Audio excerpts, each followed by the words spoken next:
Voltamos com o cineasta Ninho Moraes, que escreve o roteiro de rádio de Cristiana Arcangeli há 20 anos. Foi coordenador do curso de cinema da Faculdade Embi Morumbi, foi diretor de vários programas de TV, não só com Marília Gabriela, mas como a Bujanra, morta em abril passado, por exemplo, no programa Provocações. Comentaram que Abu, como era conhecido, era uma pessoa difícil de se trabalhar. Ele era muito complicado porque ele é cabeça dura. Ele levava todo aquele poder dele de ter 60 anos de carreira no teatro. Imagina o que ele passou ao longo dessa vida, né? E muita televisão, ele fez muita televisão, ele fez muita coisa nas anos TV Tupi.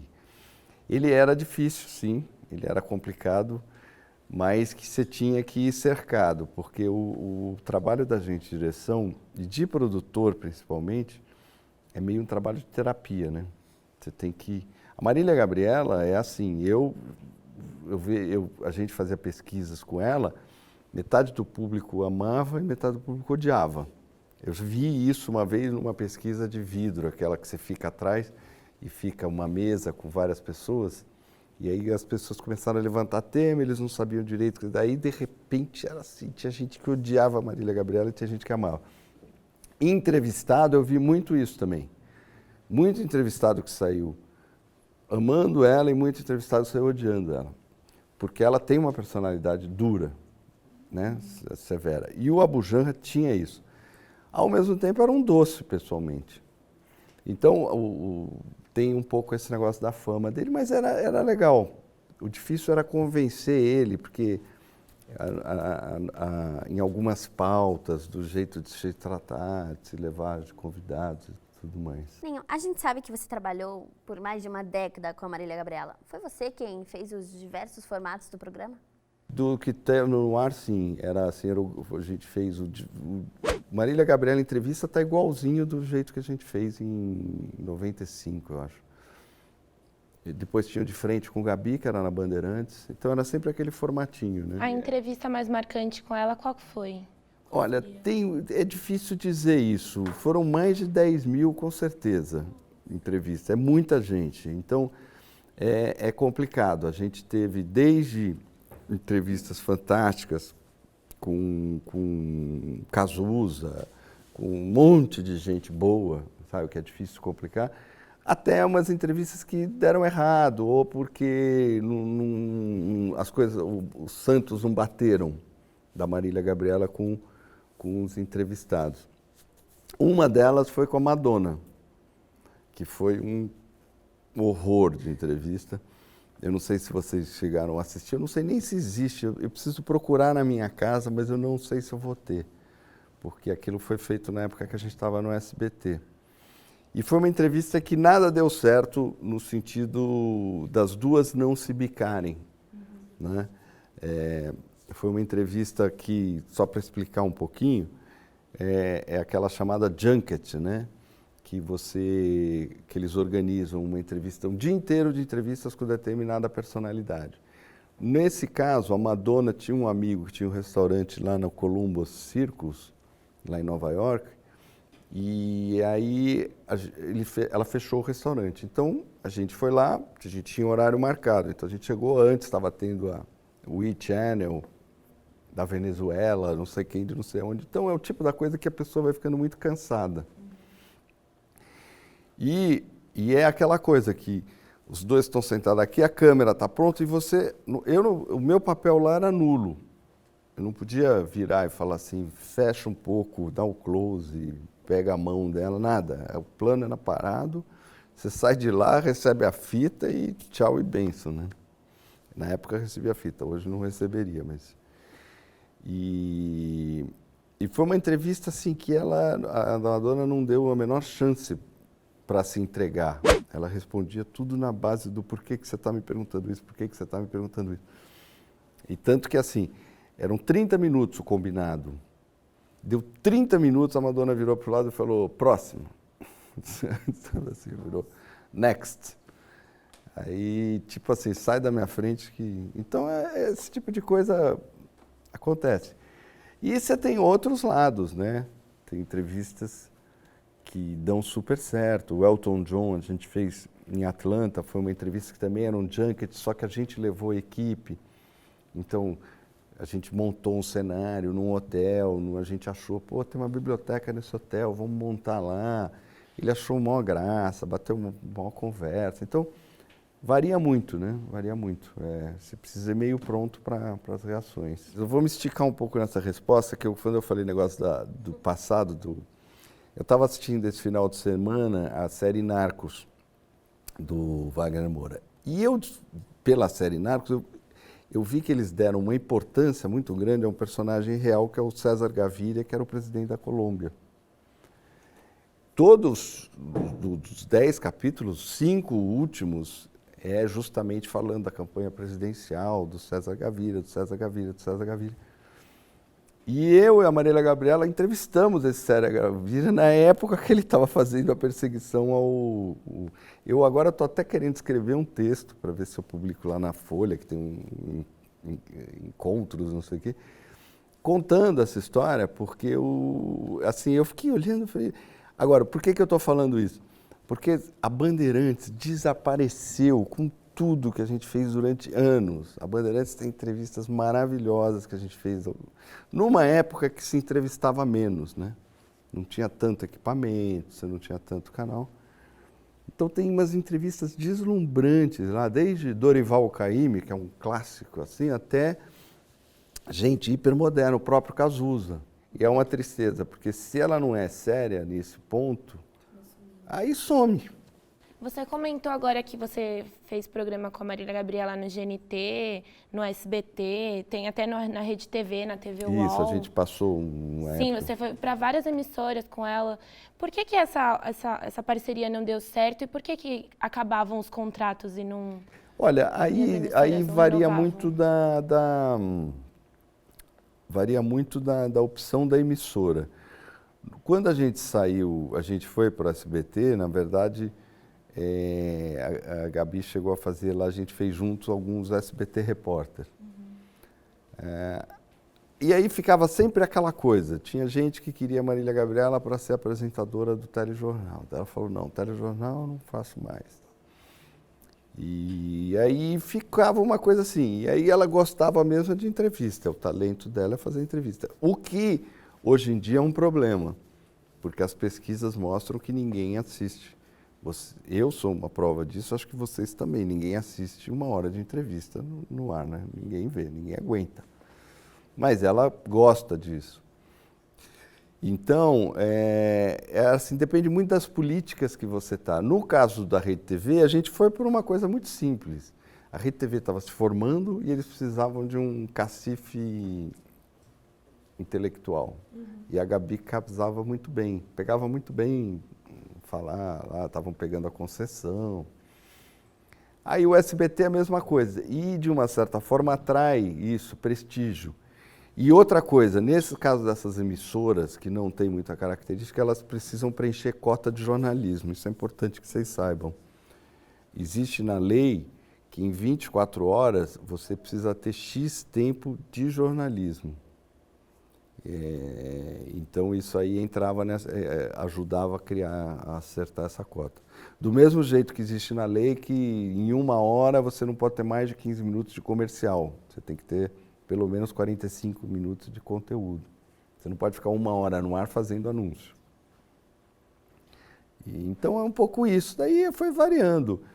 No caso do GNT, eu acho que ela se encaixou melhor, porque eu acho que essas emissoras abertas hoje em dia já não tem. Você vê, o próprio Jô está numa crise, né? Eu acho que o Jô, quando ele se aposentar, eu acho que eles encerram o programa.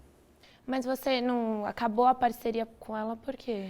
Porque 12 anos trabalhando junto, chega uma hora que vira complicado, entendeu? Porque aí é isso, você vira um pouco...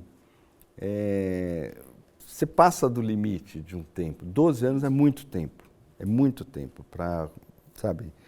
E era tudo muito intenso, porque a gente fazia todos os programas juntos, a gente fazia juntos, aí era muito intenso. E aí chegou uma hora que eu também não queria mais, né? Eu falei, não, chega, vou dar aula, vou escrever meu livro, vou fazer mestrado. Fui fazer mestrado com 50 anos, então fui lá para a USP, fiz todo o meu mestrado, passei a dedicar mais tempo para isso. Em geral, intelectuais, artistas, músicos, personalidades, ou seja, pessoas de destaque, frequentam os programas de entrevistas como os de talk show. Qual o critério para a escolha do convidado? Olha, o critério, em primeiro lugar, é falar bem. É a primeira coisa. Vou citar uma coisa que eu citava muito na minha época, eu falava assim, o Luiz Fernando Veríssimo, que talvez vocês conheçam, humorista, cronista, músico, escritor, ele é péssimo entrevistado. Ele é um cara que fala, sim, não, ele é um cara fechado, entendeu? Então, para a televisão, você mata isso. Então, a primeira coisa é isso. Segunda coisa é você estar no momento certo. Um critério que você tem que ter é assim, você não pode cair naquela... Essa semana o cara vai lançar uma coisa e vai em todos os programas. Você precisa tomar muito cuidado com isso. Então, a primeira pergunta.